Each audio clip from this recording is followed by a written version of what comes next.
পরিত্যক্ত প্লাস্টিকের বোতল এবং সিগারেটের ফিল্টারের ভাস্কর্য, কি আজব।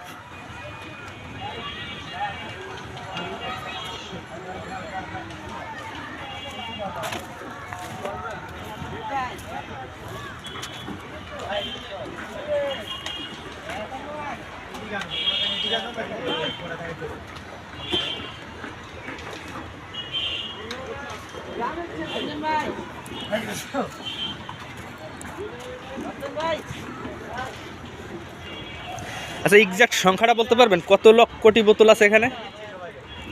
কাছাকাছি বলা যাবে না? মানে এর মানে এটা কি কোনো দাতা সংস্থার অর্থায়ন? দাতা সংস্থা সঠিক আমি বলতে পারবো না, কিন্তু আমাদের এই যে ক্যাপ্টেন আছে বা আমাদের যে আছে তারা সবকিছু। হ্যাঁ, এখান তো কয়েক কোটি টাকা বাজেট, নিশ্চয়ই কেউ অর্থায়ন তো কেউ একটা করছে। মানে সরকারি তো না এগুলা, সিটি কর্পোরেশনও যদিও দেখা যায় লোগো দেখায়, কিন্তু সিটি কর্পোরেশনের ইসে তো না, হবে না সম্ভবত। পরিবেশ মানে কি উদ্দেশ্য, কি প্লাস্টিক মানুষের মানে পরিবেশের কি ক্ষতি ওই এগুলোই আর কি। সেটাই তো দেখতেছি, মনে হয় 100 কোটি আছে সিগারেটের ফিল্টার, কে টোকাইলো এত ফিল্টার? আমি মানে অবাক, বিষয়টা হাস্যকর মনে হলেও আসলে মোটেই হাস্যকর না। কিন্তু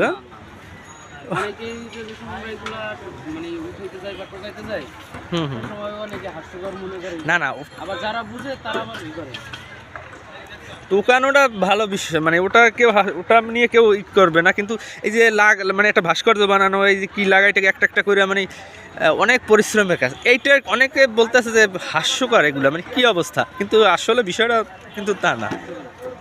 তাই তো মনে হচ্ছে, অকারণে তো আর হয় না।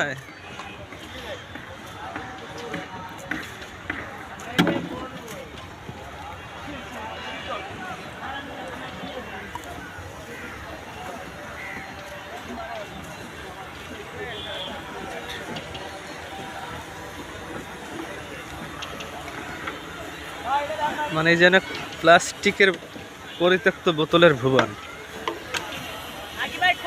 কি অবস্থা।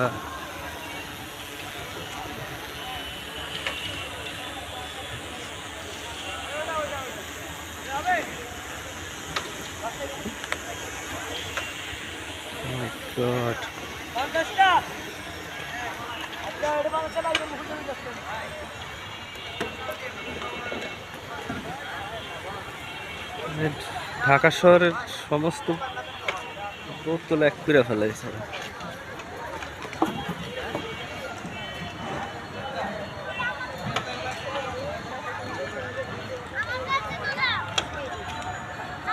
সিগারেটের পরিত্যক্ত ফিল্টার দিয়ে একটা মানে স্টেজ বানাচ্ছে আর কি, ভাস্কর্য বানাইছে। আজব বিষয়।